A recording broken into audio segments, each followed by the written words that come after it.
Welcome back to the Real News Network, coming to you from Washington, D.C. We're talking to Thom Hartmann of the Thom Hartmann radio program. Thanks, Thom. So, the whole issue of how to critique Obama and kind of dealing with this traditional problem for people that consider themselves progressive. You have a Democratic president who's doing things like expanding the war in Afghanistan, who sent trillions of dollars into the banks in a bailout that, at least the way it was structured, did not assert much public interest, Detroit, and so on and so on. Of course, on the other side, waiting in the wings, you have a Republican Party of Rush Limbaugh and Dick Cheney, which is as even more threatening, perhaps, than the Republican Party has been in the past. So people seem hung up on how directly to critique Obama in the midst of this fight. What's your attitude towards this? Well, I think part of it is that we just don't know yet. You know, he's three months and change into his presidency.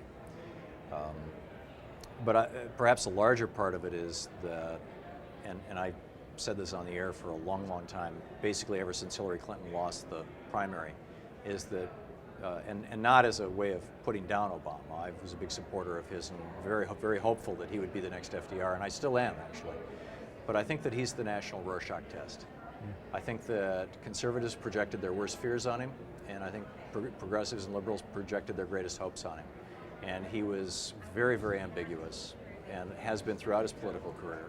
And now he's governing, and there's no longer room for ambiguity, perhaps rhetorical ambiguity, but ultimately he's got to support or not legislation. And now that he's governing, we're seeing the little pieces that we saw before he became president, when he was participating in governance as a senator, and he voted, for example, to protect the big telecom companies by extending the FISA law, that he's really not, a movement progressive.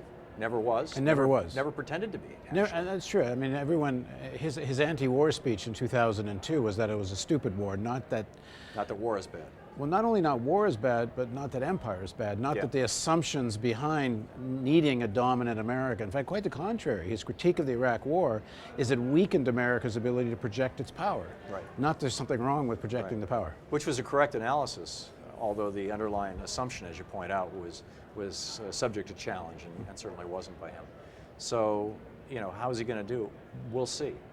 We'll see. Famous words of the Zen master. But on your show, and in terms of what you're hearing, people phone in and talk to you. You're engaged with a lot of people every day. To what extent are people articulating a critique, a disappointment? They're getting traditional centrist Democratic Party governance. They're not getting change you can believe in. And to what extent is that sinking in? What I'm hearing is a large number of movement progressives, which I think are the core of our listeners, or at least the people who call in, who are growing increasingly disenchanted. Particularly things like Habeas Corpus, which should be a no-brainer. It's in the Constitution twice. It was signed into law by King John in 1015, was it? At Runnymede, the Magna Carta. I mean, it's been around for a while, and now he's talking about indefinite detention. It's a clear, and he's a constitutional scholar. It's not just in the Constitution; it's also the 5th, 6th, 7th, and 8th Amendments to the Constitution. And Move On, which has been one of his biggest supporters, has parted ways with him on the issue of prosecution of Bush Cheney. Yeah. And there's a lot of anger about that. As have many of us. So, I'm hearing from a lot of progressives that, hey, he's not governing as a progressive, and therefore, what do we do? I mean, I was in Detroit and talked to retired auto workers whose whole health plan now is put at risk, basing the health plan on cockamamie shares in a company that could be worth nothing. Right. Which means they could end up with no health care plan at all after decades of work. Not to mention their pension. Not to mention their pension.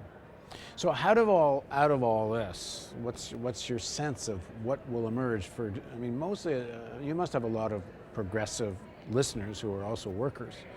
Mm-hmm. Do you feel some rumblings of a movement here? Because there was ever a time for people to be angry and move. You'd think it'd be now. Yeah. The problem is that there's not a focus. The focus for the progressive movement became the Obama candidacy. And everybody came out and got active and went door to door, and we saw the same thing in the Kerry election. And then after the election, they thought, we've done it. Now we can, go back to work, and go back to school, or go back to our lives. And I was saying throughout the presidential campaign, our work begins on November 5th. It doesn't end on November 5th. And there are a few people who got that, and a few people who are getting it. And I think more and more people are getting it. But what surprises me is if I say something that is even marginally perceived as critical of President Obama, things like we've just been discussing, there is a small fringe that just comes out and says, "What? How dare you? You can't criticize a Democratic president. You can, And I remember that happening during the Clinton administration too. And what that brought us was Bill Clinton as president governing literally to the right of Dwight Eisenhower. I mean, he was a more conservative president than Dwight Eisenhower. And Dwight Eisenhower was more aggressively progressive than Bill Clinton. And most people aren't old enough or don't have the historical arc to realize that, but it's a pretty startling thing when you think about it. Eisenhower in '52 campaigned on ending the war in Korea. His TV ads had an elephant cartoon elephant going across the stage with a big drum that said peace on it, beating the drum. Vote for peace, vote for Eisenhower. Well, in some cases, President Obama is governing to the right of Eisenhower. I mean, Eisenhower warned very much, especially on the military Eisenhower industrial wanted side. a 94% top marginal tax rate. He maintained it throughout his presidency. He was a big defender of it. Eisenhower was a big defender of labor unions. Eisenhower was a strong defender, because he came out of the civil service system, out of the military, of CEOs not making more than 20 or 30 times what workers are making. He was, these things in Eisenhower's minds were just obvious truths. Eisenhower was an outspoken opponent of the military-industrial complex right up until his last day in office, when he issued that prophetic warning, in 1961. This is not to deify Eisenhower. Under his administration, we did some pretty nasty things in Nicaragua and in Iran, Hawaii, and in Iran. But nonetheless, I think that we need to put these things in context. And without that push, I mean, what is it that made Franklin Roosevelt as progressive as he was, that hasn't made any president since then as progressive as they could be, with the possible exception of LBJ, who I think would be remembered as one of our great presidents if it hadn't been for the Vietnam War. And frankly, I think what it was an economic disaster. And as bad as things are yet, they're not a disaster. And I mean, there are many people I know who would disagree with me, because personally it's a disaster for them. But as a national disaster, Eisenhower, the 1 hour before Franklin Roosevelt was sworn into office in March of 1932, 100 banks failed. An hour before he raised his hand. And soon it was 1,000 banks. And 25% of all Americans weren't working, and they really weren't working. I mean, they weren't underemployed or part-time job, and they had no unemployment checks, and they had no Social Security, and they had no food stamps, and they had nothing. And so things were really, really, really tough.